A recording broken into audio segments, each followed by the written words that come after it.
इस शरीर का सार क्या है, ये मानव शरीर जो मिला। तो आचार्य चरण कहते हैं, देहस्य सारम व्रतधारणम च। इस देह का फल ये है कि हम इस देह को पाकर व्रत करें, तप करें, अनुष्ठान करें, तपस्या करें, इसलिए ये शरीर मिला है। और धन क्यों दिया भगवान ने, तो कहते हैं वित्तस्य सारम खलु पात्र दानम। वित्त का फल क्या है, धन मिला, इस धन को सतपात्र को दान करो, सतपात्र इसका उपयोग करें तुम्हारे धन का, यही धन की सार्थकता है। और वाणी का फल क्या है, पशु को भगवान ने वाणी नहीं दिया। वाच फलम प्रीतिकरम नराणाम। और वाणी का फल यह है कि ऐसी वाणी बोलो कि सब तुमसे प्रीति करने लग जाए, यही वाणी का फल। पशु को भी भगवान ने बुद्धि दी है, लेकिन अल्प बुद्धि है। वाणी पशु को भी दी है, लेकिन वाणी पशु की स्पष्ट नहीं है। उस वाणी में व्यक्त करने का, अभिव्यक्ति का सामर्थ्य नहीं है। लेकिन मानव के पास जो वाणी है, इस वाणी का सदुपयोग ये हो कि प्रीति करह नराणाम, प्राणियों में हमारी प्रीति हो और लोग हमसे प्रीति करें। यही बुद्धि, देह, धन और वाणी का फल है। इस मानव जीवन को पाकर बुद्धि, शरीर, वित्त और वाणी से हम अपने जीवन को धन्य बना लें, भगवान के चरणों में हमारी प्रीति हो जाए, यही मानव जीवन का परम उद्देश्य है। सारे शास्त्र पुराण एक मत से इसी बात का प्रतिपादन करते हैं। सारे शास्त्रों का यही सार है। और जब तक जीव भगवान के भजन में नहीं लगेगा, तब तक उसका कल्याण नहीं हो सकता। गोस्वामी तुलसीदास जी महाराज कहते हैं कि बारी मथे घृत होत बरु, सिकता ते बरु तेल, बिनु हरि भजन न भवतरिय, यह सिद्धांत अपेल। गोस्वामी जी महाराज कहते हैं कि बारी मथे घृत है होत बरु, पानी को मथने से घी नहीं निकल सकता, परंतु ये असंभव भी संभव हो जाए कदाचित कि पानी को मथने से घी निकल जाए। तो कहते हैं ये संभव हो सकता है, यद्यपि है नहीं, लेकिन हो सकता है। बारी मथे घृत होत बरु, सिकता ते बरु तेल।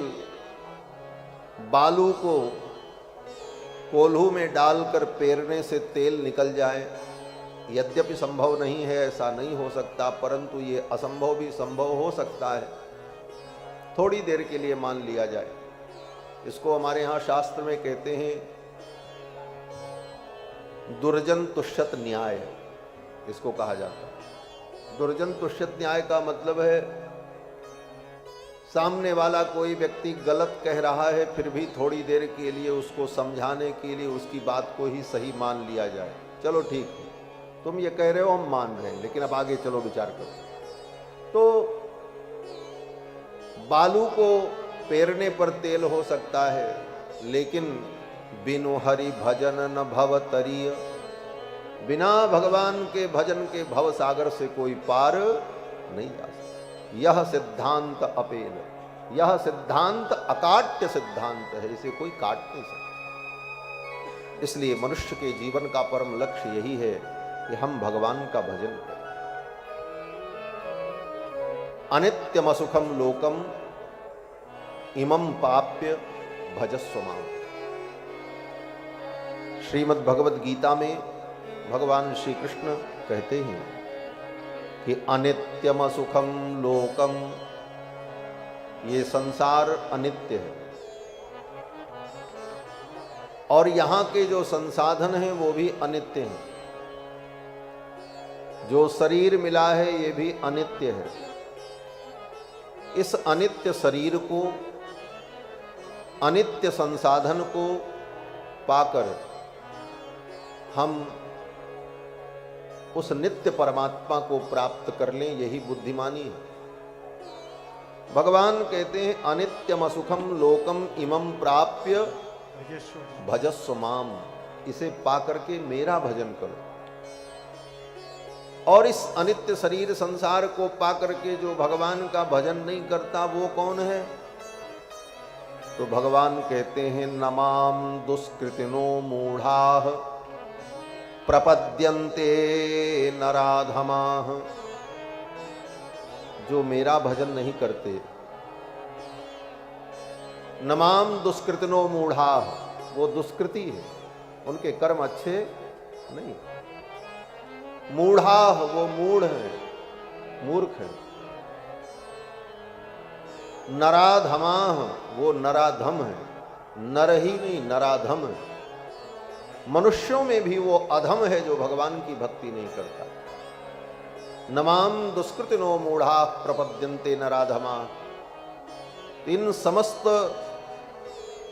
वाक्यों का अनुसंधान करके, महापुरुषों की वाणी पर विचार करके और संसार की अनित्यता का अनुभव करके यही निष्कर्ष निकलता है कि हम भगवान का भजन करें। ये संसार अनित्य है, कुछ भी रहेगा नहीं। ये दुनिया क्या है? संतों ने कहा इस दुनिया में आओ और चले जाओ, आवागमन लगा दुनिया में, जगत है रेस्टोरेंट। ये तो रेस्टोरेंट है, आओ थोड़े दिन रेस्ट करो और फिर यहां से चलो। आवागमन लगा दुनिया में, जगत है रेस्टोरेंट। ओ आवागमन लगा दुनिया में, जगत है रेस्टोरेंट। ओ आवागमन लगा दुनिया में, जगत है रेस्टोरेंट। ओ आवागमन लगा दुनिया में, जगत है सभी को खा जाएगा, अंत समय में निकल जाएंगे, अंत समय में उखड़ जाएंगे सबके तंबू टेंट। जगत में कोई न परमाने, जगत में कोई न परमाने। अंत समय में उखड़ जाएंगे, अंत समय में उखड़ जाएंगे सबके तंबू टेंट। जगत में कोई न परमाने, जगत में कोई न परमाने, जगत में कोई न परमाने।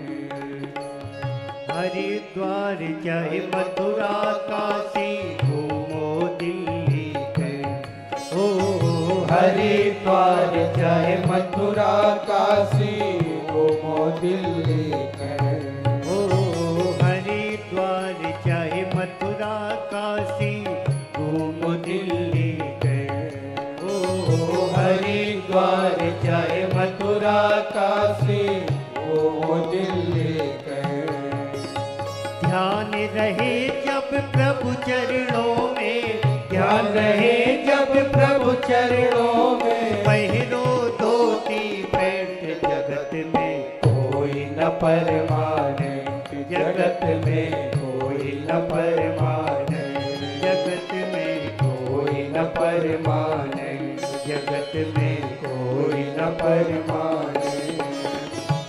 राष्ट्रपति या जनरल कर्नल अथवा लेफ्टिनेंट, ओ राष्ट्र राष्ट्रपति या जनरल कर्नल अथवा लेफ्टिनेंट, काल सभी को खा जाएगा, काल सभी को खा जाएगा। लेडीज हो या जेंट्स, जगत में कोई न परमाने, जगत में कोई न परमाने, जगत में कोई न परमाने। साधु संत की संगति कर लो, ये सच्ची गवर्नमेंट हो। साधु संत की संगत कर लो, ये सच्ची गवर्नमेंट। साधु संत की संगति कर लो, ये सच्ची गवर्नमेंट हो। साधु संत की संगति कर लो, ये सच्ची गवर्नमेंट।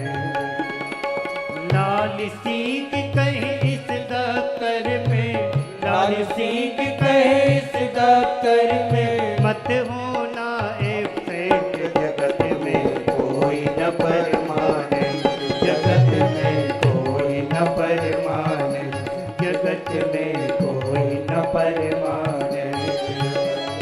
तेल चमेली ओके साबुन, तेल चमेली के साबुन, चाहे लगा लो सेंट, जगत में कोई न परमाने, जगत में कोई न परमाने, जगत में कोई न परमाने, जगत में कोई न परमाने, जगत में कोई न परमाने। संसार के इस चक्र में पढ़कर हम भटक जाते हैं, और भटकाव का यही कारण है कि संसार को हम नित्य मान लेते हैं। एक संत कहते थे कि सवेरे से उठकर रात्रि के शयन करने के पहले तक दिन में अगर 2-4 बार भी इस बात का व्यक्ति स्मरण कर ले कि मुझे एक दिन इस दुनिया से जाना है, अपनी मृत्यु का एक बार वो स्मरण कर ले, तो जीवन में उसके द्वारा कभी कोई पाप कर्म नहीं होगा, असत कर्म नहीं होगा। एक बार भी दिन भर में अपनी मृत्यु का व्यक्ति स्मरण करे, एक दिन मरना है, इस दुनिया से जाना है। इस बात को हम भूल जाते हैं, इसीलिए हमारे द्वारा अनेक अत्याचार, अनाचार, पापाचार होता है। अगर बार बार हम अपनी मृत्यु का स्मरण करते रहें, संसार की अनित्यता का स्मरण करते रहें, तो हम कभी भटकेंगे नहीं। और ये ज्ञान तभी होगा जब हम बार बार सत्संग करते रहें। सत्संग बार बार होना चाहिए। भगवान शंकर कहते हैं कि बार बार बर मांगहूं हरसि देव श्रीरंग, और पद सरोज अनपायनी भक्ति सदा सत्संग। सत्संग सदा मिले। एक दिन के सत्संग से, एक बार के सत्संग से सारा भ्रम दूर नहीं होता।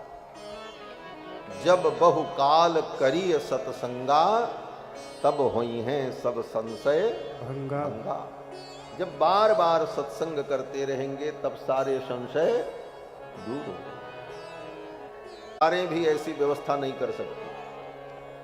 हमने देखा है, सरकार की तरफ से बड़े बड़े मेले लगाए जाते हैं, लेकिन उन मेलों में कोई दमखम नहीं होता। और ये मेला बोले कोई नहीं लगाता, किसी को कोई सूचना नहीं दी जाती कि आप आओ, मेला लगाओ, ये करो। साहब अपने मन से आते हैं, और जिसको जहाँ जगह मिलती है रहते हैं, जो व्यवस्था बनती है वो बन जाती है, और उसी में आनंद होता है, और एक इतना बड़ा नगर बस जाता है।